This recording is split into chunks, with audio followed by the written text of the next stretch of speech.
കല്യാണ പ്രായത്തിൽ പെണ്ണുങ്ങൾ ചൂടുന്ന കൺമദപ്പൂ കണ്ണമ്പൂണ്ടോ കൂടെ വന്നേ പോ ആൺകിളി ചൂട് തന്നെ പോ. ഹായ് നമസ്കാരം, നന്ദു സ്ലോസിന്റെ പുതിയൊരു വീഡിയോയിലേക്ക് എല്ലാവർക്കും സ്വാഗതം.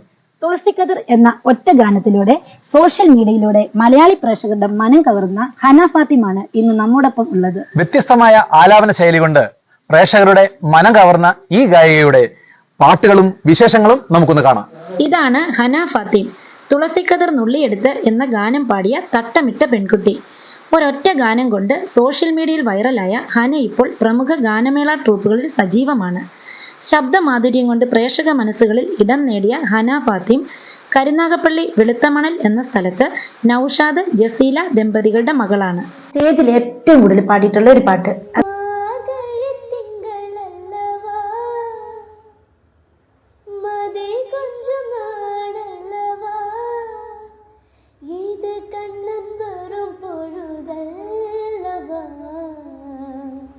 ഒരു മുறை ഉനത് തിരുമുഖം പാർത്താൻ വീട് തെരുമൊയിരല്ലവാ.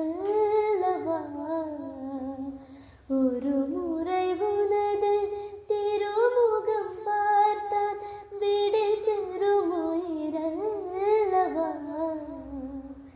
വരുവായ് തലവായ് വാഴേ വെറും കനവാ. വാപ്പച്ചിയാണ് ഏറ്റവും കൂടുതൽ സപ്പോർട്ട് ചെയ്തതെന്ന് പറഞ്ഞു. വാപ്പച്ചി എന്താ ചെയ്യുന്നത്? വാപ്പിക്ക് ആധാരം എഴുതാം, പിന്നെ കൊറിയർ സർവീസ്. Courier service.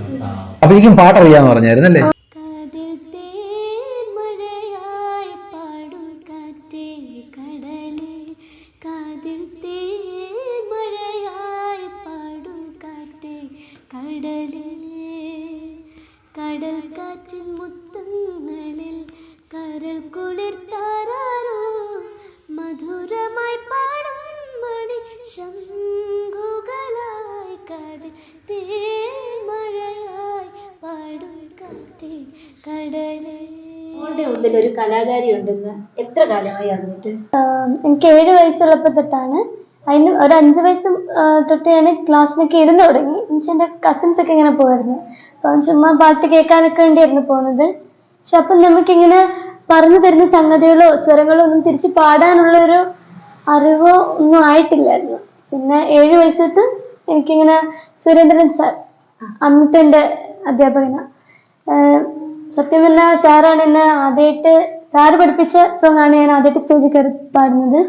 പിന്നെ എൻ്റെ ഇപ്പോഴത്തെ ഗുരുനാഥ ശുഭ രഘുനാഥ്, ശുഭ ആൻറ്റി. അപ്പം ആൻറ്റി സ്റ്റേറ്റ് വിന്നറാണ് നാടക അക്കാദമിയിലൊക്കെ. അപ്പം ഭയങ്കര സപ്പോർട്ടാണ്. ആ വീട്ടില് വാപ്പയുടെ ആഗ്രഹമായിരുന്നു പാട്ടെന്ന് പറഞ്ഞാൽ. ഇനി ഏത് പാട്ടാണ് മോള് പാടുന്നത്?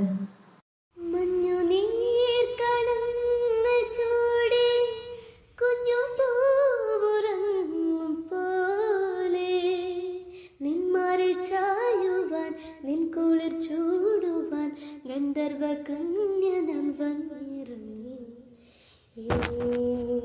കൈകളിൽ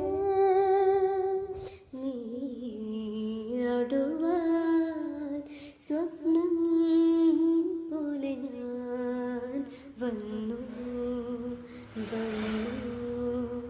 വന്നു. അപ്പം നല്ല പാട്ടുകൾ, എല്ലാവർക്കും ഇഷ്ടപ്പെടുന്ന നല്ല പാട്ടുകളാണ് എല്ലാം പാടിയത്. ഇനിയും ധാരാളം പാട്ടുകൾ പാടണം. കുറേയധികം സ്റ്റേജുകളൊക്കെ കിട്ടി നല്ലൊരു പിന്നണി ഗായികയായിട്ട് വരാൻ ദൈവം അനുഗ്രഹിക്കട്ടെ. അനുഗ്രഹം ഉണ്ടാകും, കാണുന്ന പ്രേക്ഷകരുടെയും ഉണ്ട്, സപ്പോർട്ട് ഉണ്ടാകും. ഓക്കെ, അപ്പം വീണ്ടും കാണാം. വീണ്ടും ഇതുപോലെ പല സ്ഥലങ്ങളിലും വെച്ചും ഇങ്ങനെ ഒക്കെ നമുക്ക് കാണണം. എന്താ? ഓക്കെ.